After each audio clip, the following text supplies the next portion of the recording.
Assalamualaikum warahmatullahi wabarakatuh. Halo teman-teman. Pertama-tama, terima kasih telah mengklik audio podcast ini. Di audio podcast ini kita akan membahas salah satu macam daur biogeokimia.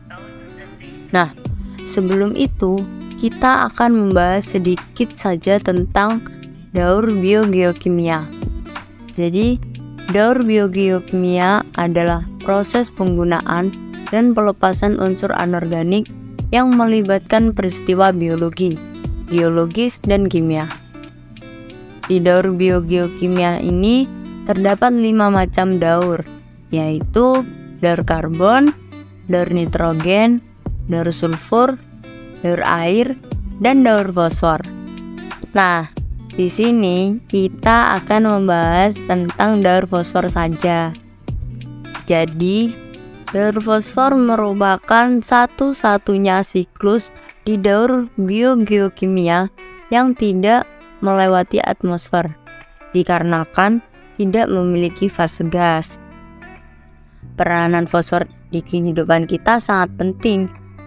Yang pertama, membentuk ATP, sumber energi siap pakai untuk metabolisme sel, contohnya bernafas.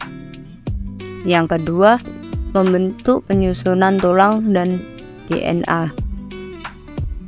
Fosfor di alam sendiri terdapat dalam 2 bentuk, yaitu fosfor organik pada tumbuhan dan hewan, dan yang kedua, fosfor anorganik yaitu pada air dan tanah.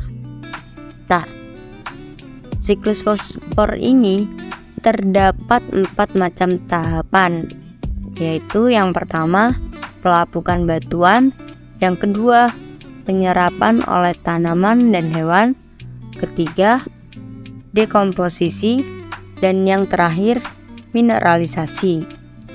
Mungkin teman-teman masih bingung atau belum tahu bagaimana sih proses terjadinya siklus fosfor ini. Nah, jadi gini teman-teman, kan fosfor berasal dari batuan litosfer yang mencakup ion fosfor dan mineral lainnya. Nah, hujan dan pelapukan menyebabkan batuan mengalami erosi dan melepaskan ion fosfor dan mineral lainnya. Fosfor anorganik ini kemudian terdistribusi di tanah dan air. Terus tanaman mengambil fosfor anorganik dari tanah.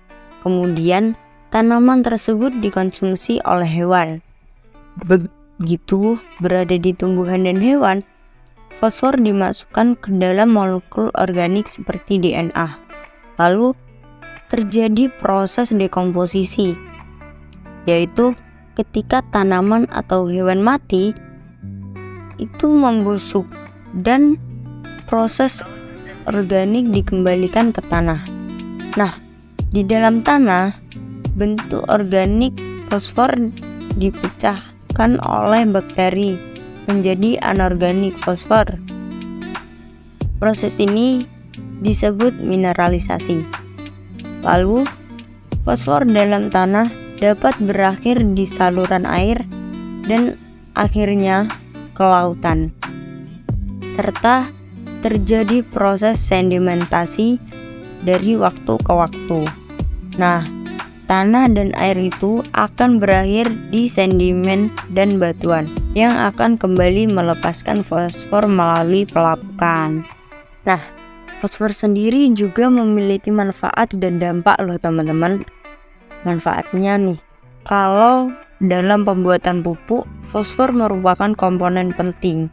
Fosfor itu juga baik untuk reaksi metabolisme pelepasan energi dari tubuh makhluk hidup.